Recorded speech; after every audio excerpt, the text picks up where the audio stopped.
ಬೆಕ್ಕಿಗೆ ಗಂಟೆ ಕಟ್ಟುವವರ್ಯಾರು?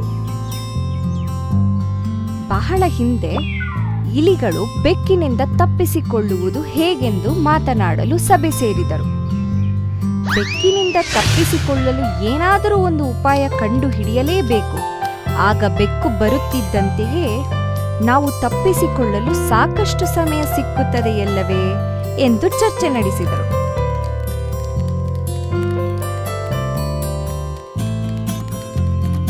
ಯಾವಾಗ ಬೆಕ್ಕು ನಮ್ಮ ಮೇಲೆ ಹಾರಿ ಬರುವುದೋ ಎಂದು ಪ್ರತಿ ಕ್ಷಣವೂ ಭಯದಲ್ಲೇ ಅವರು ಹೆದರಿ ಜೀವಿಸುತ್ತಿದ್ದರು.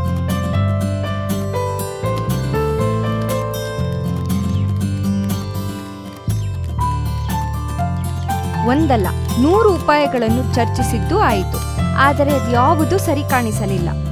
ಪುಟಾಣಿ ಇಲಿಮರಿ ನನ್ನ ಹತ್ತಿರ ಒಂದು ಉಪಾಯ ಇದೆ ಎಂದು ಹೇಳಿತು. ಎಲ್ಲರೂ ಆಶ್ಚರ್ಯದಿಂದ ಆ ಪುಟ್ಟ ಇಲಿಮರಿ ಕಡೆ ನೋಡಿದರು. ಇದು ಬಹಳ ಸರಳ ಉಪಾಯ, ಆದರೆ ಇದು ಖಂಡಿತವಾಗಿಯೂ ಹಾಗೆ ಆಗುತ್ತದೆ ಎಂದು ಇಲಿಮರಿ. ಏನು ನಿನ್ನ ಉಪಾಯ? ಮುದಿ ಇಲಿ ಕೇಳಿದ.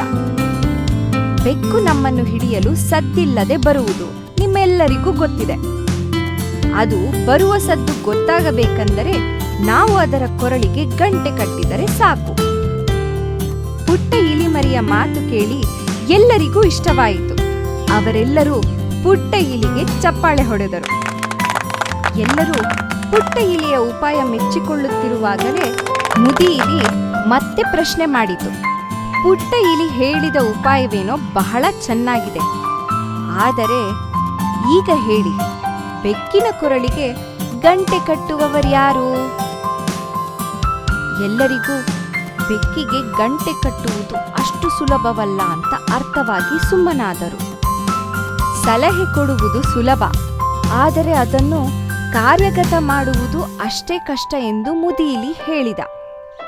ತನ್ನ ಸಲಹೆ ಅಸಾಧ್ಯವಾದದ್ದು ಎಂದು ಪುಟ್ಟ ಇಲಿಗೆ ಅರ್ಥವಾಯಿತು.